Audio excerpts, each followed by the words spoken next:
G'day internet, welcome to another episode of Morgan Makes. I hope you're having a fantastic day. My name's Morgan, and today we are having a crack at a garden railway. This is a project that I've actually wanted to do for quite a few years, and I never actually got around to it. But yeah, being broke at the moment, don't exactly have the money to do a garden railway, so properly anyway, scale, like what I think this is anyway. So yeah, gonna homebrew it. And yeah, there's quite a few trials and tribulations involved in homebrewing such a thing. But yeah, this is proof of concept. So let's get into it and see what we can do, eh?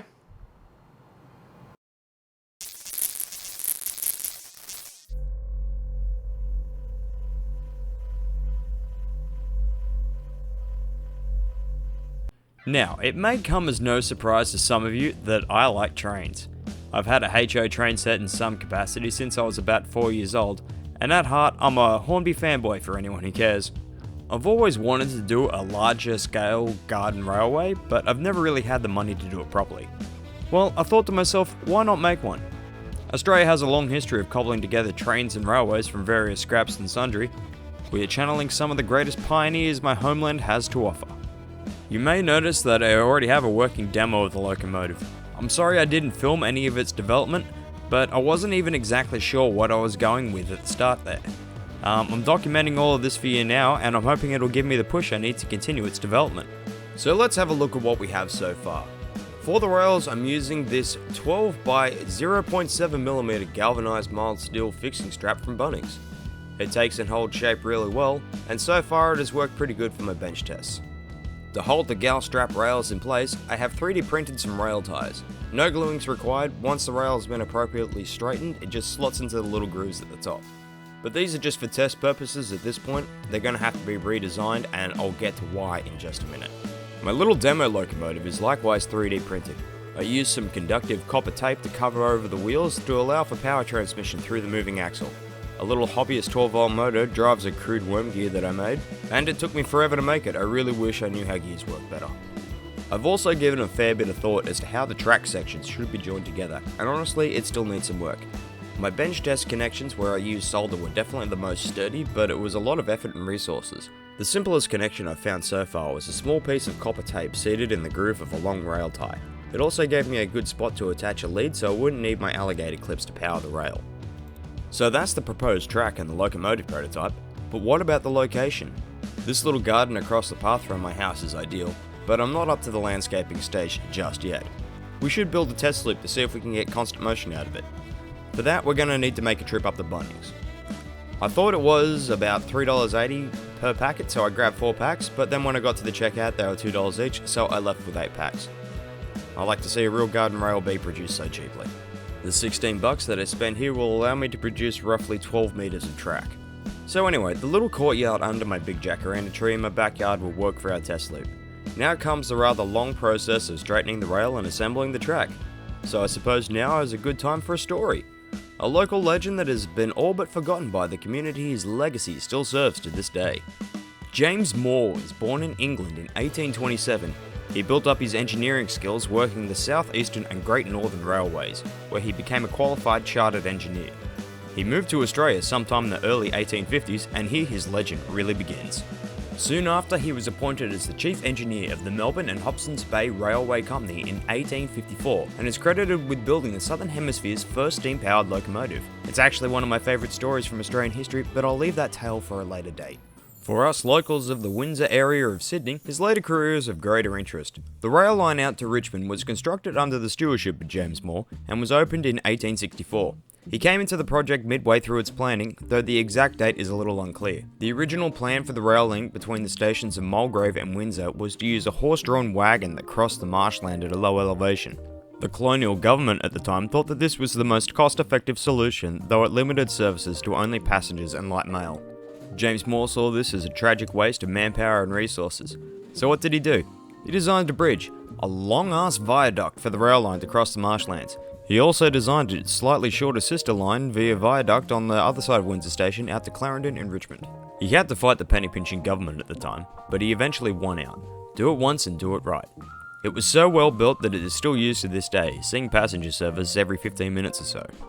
The local Hawkesbury Historical Society has a report published in the Sydney Morning Herald on the completion of the branch line from Blacktown to Richmond in 1864, and included the South Creek Viaduct.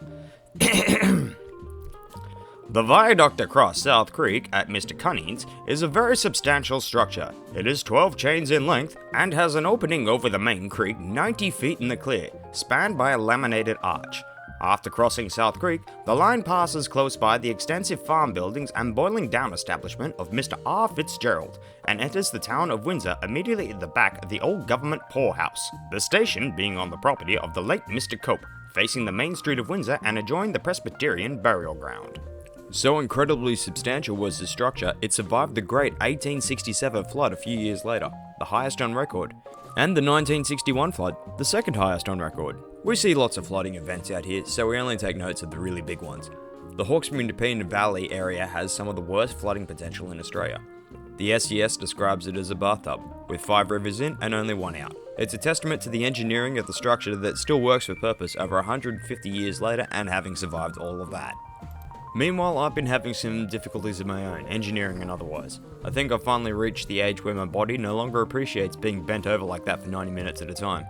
Giggity, giggity, giggity, giggity, ooh, ee, ooh, ah, ah, ting, tang, walla, walla, bing, bang, ooh, ee, ooh, ah, ah, ting, tang, walla, walla, bing, bang.